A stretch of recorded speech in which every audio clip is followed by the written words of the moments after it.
J'ai une question pour vous. Vous êtes propriétaire d'immeubles à logement et vos locataires ne paient pas le loyer. Quels sont vos droits? Qu'est-ce que vous pouvez faire, soit pour obtenir le paiement ou pour obtenir la résiliation du bail?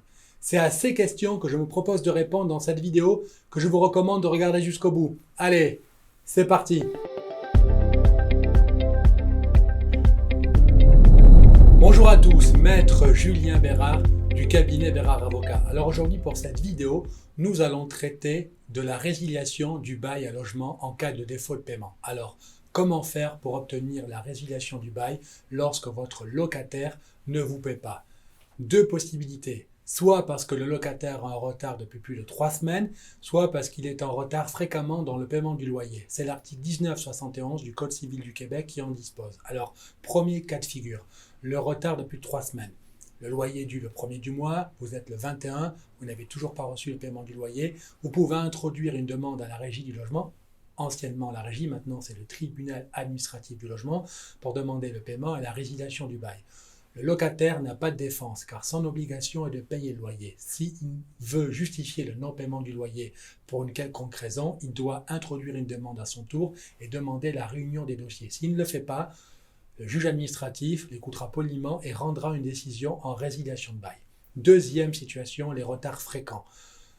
En tant que propriétaire, vous devez payer votre hypothèque, généralement le 1er du mois. Donc vous attendez votre loyer le 1er du mois. Si vous ne le recevez pas, vous le recevez en retard le 2, le 3, très souvent, cela vous cause un préjudice. Vous devez dans ce cas-là, chaque mois, envoyer une lettre de mise en demeure préférablement à votre locataire pour lui indiquer qu'il a payé son loyer en retard et que cela vous cause un préjudice. Après 3-4 lettres, 3-4 retards, vous pourrez constituer un dossier, introduire une demande au tribunal administratif du logement pour demander la résiliation au motif du retard fréquent. Ici, une petite difficulté, vous devrez démontrer que cela vous cause un préjudice. Exemple de préjudice, vous êtes en retard dans vos paiements, ça vous met en défaut avec votre banque ou ça vous oblige d'avancer l'argent de votre poche. Un exemple de préjudice.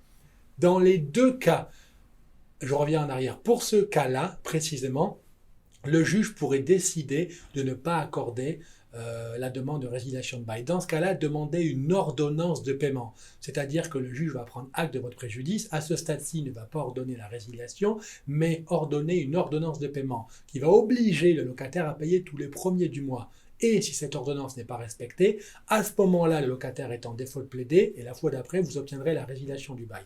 Maintenant, l'article 1883 du Code civil du Québec permet au locataire de remédier à la situation en tout temps. C'est-à-dire que même si vous allez à la régie, que vous obtenez un jugement, un régisseur, un juge administratif va mettre à peu près 2-3 semaines à rendre un jugement. Tant que le locataire paie son loyer, paie les arrérages de loyer avant la réception du jugement, il a le droit au maintien dans les lieux. Donc, tentez d'obtenir un jugement plus rapidement ou essayer de demander l'exécution provisoire nonobstant appel. Elle n'est pas toujours accordée, mais au minimum, elle ne sera encore moins accordée si elle n'est pas réclamée.